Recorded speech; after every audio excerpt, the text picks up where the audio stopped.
తినండి. మీ బర్త్డే అని మీకోసం పాయసం చేశాను, తినండి. తర్వాత మీకు ఇష్టమైన రవ్వల నెక్లెసు కొందురు కానీ నాకు. ఇదెక్కడి గొడవే బాబు?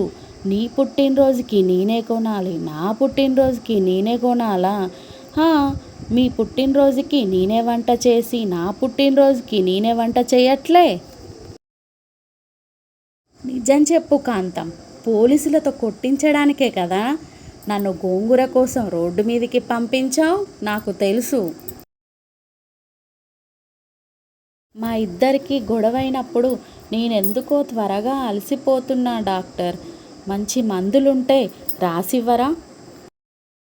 మాంగళ్య బలం అంటే ఇదేనండి. పోయిన పుష్కరాలకి తప్పిపోయాం కదా, మళ్ళీ ఇలా కలిసాం.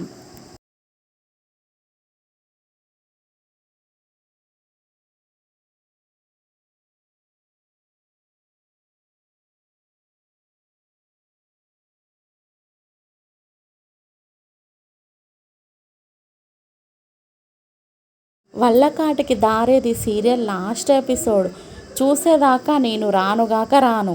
అంతగా కావాల్సిందైతే మా వారిని తీసుకెళ్ళండి. ఓపిక చాలా విలువైనది. అది ఎంత ఉంటే జీవితంలో అంత నేర్చుకుంటావు, అంత పైకి ఎదుగుతావు. సాయంత్రం త్వరగా ఇంటికి వెళ్తే అన్నం వేడిగా, ఇంట్లో వాళ్ళు చల్లగా ఉంటారు. అదే ఆలస్యంగా వెళ్తే అన్నం చల్లగా, ఇంట్లో వాళ్ళు వేడిగా ఉంటారు.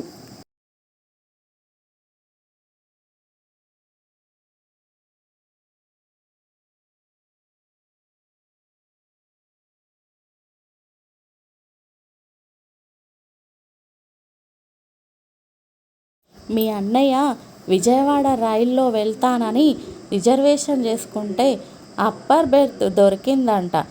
4 రోజులుగా ప్రాక్టీస్ చేస్తున్నాడు.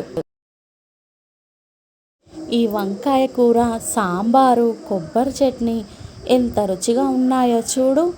ఇలా ఎప్పుడన్నా మన ఇంట్లో చేసావా? నాకు ఇలా చేయడం రాదు. మీకంత నచ్చితే రోజు వీళ్ళింటికొచ్చి తినండి. ముగ్గేయాలంటే నడుము వంచాలమ్మా. మీ అమ్మమ్మని అడుగు, ఎలా వేయాలో చెప్తుంది.